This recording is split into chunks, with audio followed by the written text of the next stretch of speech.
Salut à tous, c'est Ludo. Allez, la suite du week-end dernier.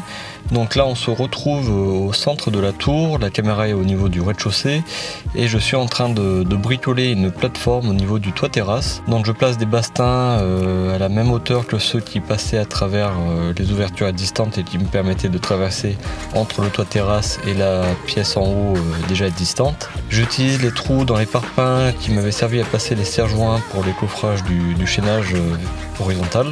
Donc en fait je mets comme on voit une pièce de bois verticalement qui fait un appui pour les deux petits bastings qui me permettent de prolonger la plateforme. Après je rajouterai au fur et à mesure des étais pour sécuriser tout cela. Là on se retrouve à l'extérieur, donc finalement j'utilise les mêmes serre-joints qu'à l'intérieur pour faire la même chose de l'autre côté. Cette petite rampe me servira à poser des tréteaux de maçon afin de surélever ma passerelle qu'on voit au-dessus en diagonale. Je commence à être vraiment juste pour pouvoir continuer les murs de la tour, en toute sécurité en tout cas. Donc voilà, je m'adapte.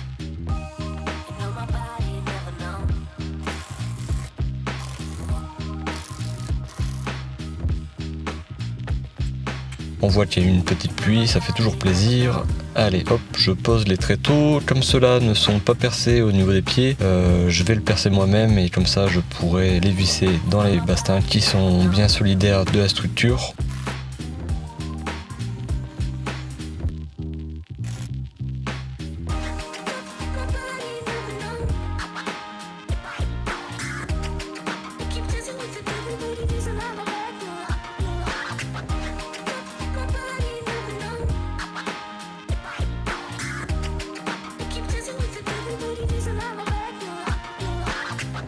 Hop, je place le support que je mets à la bonne hauteur. Comme ma plateforme est pas de niveau, je crée un nouveau trou pour que le support soit bien à plat.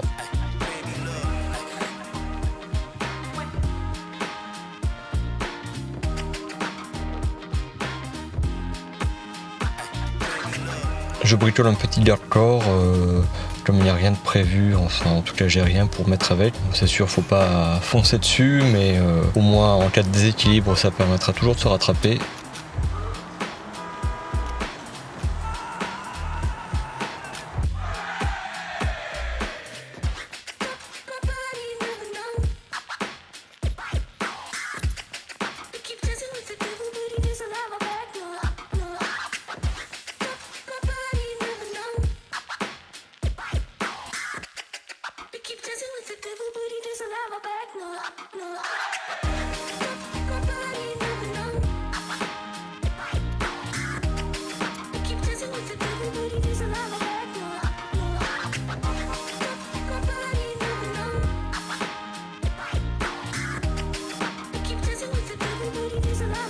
Maintenant que je peux travailler à hauteur, je finis mon chaînage vertical au niveau de cet angle. Donc là je prolonge les fers verticaux et je rajoute les cadres de façon régulière.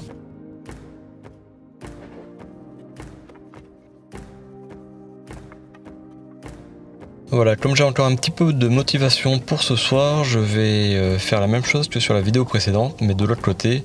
Donc en fait j'enlève la volige du toit au niveau de cette petite arase du mur en pierre existant.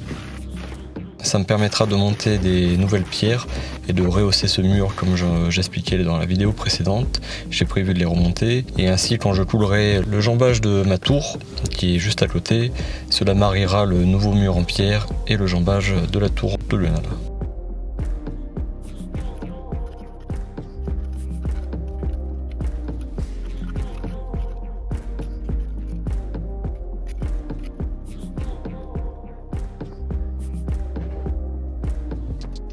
Maintenant je place deux autres tréteaux de maçon sur la structure au centre de la tour. Ça me permettra de faire une passerelle qui me permettra de couler et de remonter les murs de la tour par l'intérieur. Ça me semble plus sécure que de faire un échafaudage extérieur sur le toit terrasse qui est par endroits pas forcément très large. Je rajoute les bois là où il faut parce que j'avais pas vraiment calpiné ça quand j'avais mis les bastings.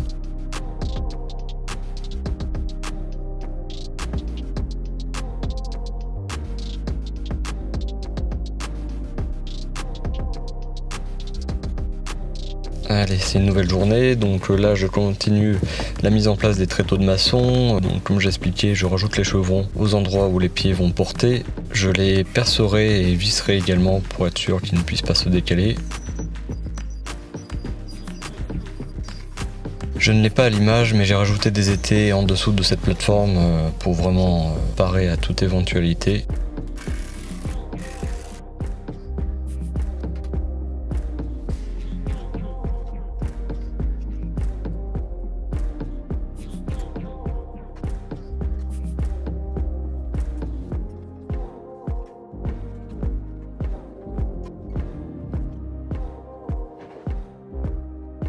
Et voilà, il ne me reste plus qu'à mettre les bastings entre la passerelle que j'ai fait la veille et ces nouveaux tréteaux de maçon. Ça me permettra vraiment de travailler dans de bonnes conditions pour continuer cette tour. Je rajoute 2 petits renforts en bois au niveau du coffrage de ma voûte pour être sûr que mes 2 joues ne s'écartent pas.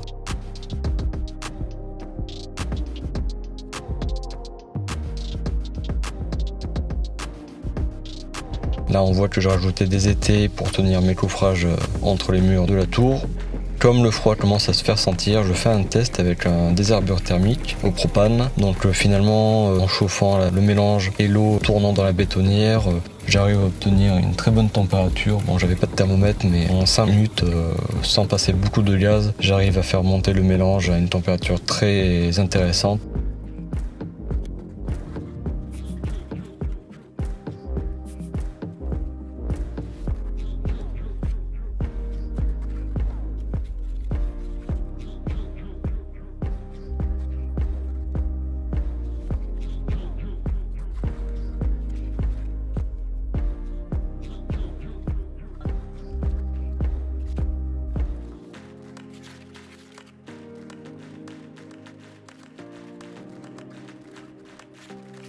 Allez, en avant pour le béton, je commence à remplir le coffrage de la voûte. Donc là, pour rappel, c'est juste un petit prélinteau afin de rattraper le niveau des autres murs et pouvoir faire un chaînage horizontal digne de ce nom.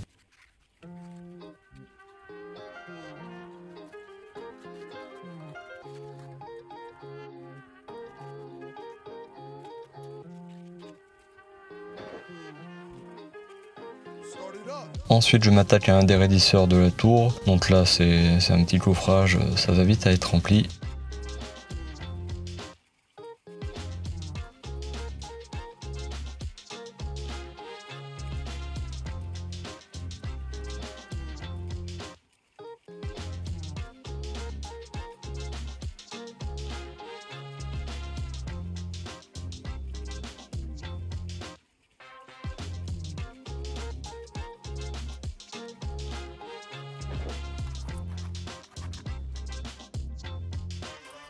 Là c'est parti pour le remplissage en béton du jambage de l'ouverture du mur en pierre de la maison et qui est commun avec un des angles de la tour octogonale. Donc là j'ai un peu plus de béton car je pars du niveau du plancher du premier, mais bon ça se fait bien avec l'échafaudage, je suis à niveau pour verser le béton, c'est vraiment agréable.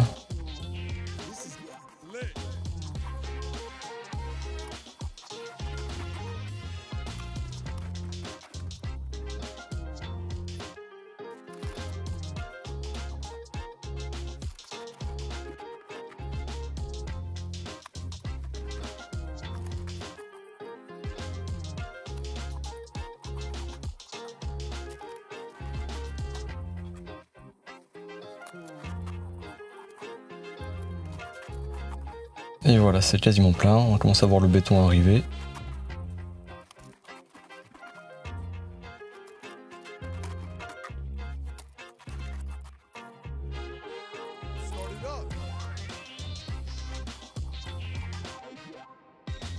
Voilà pour ce week-end. Bon bah écoutez, une petite vue en drone de la tour à l'état actuel.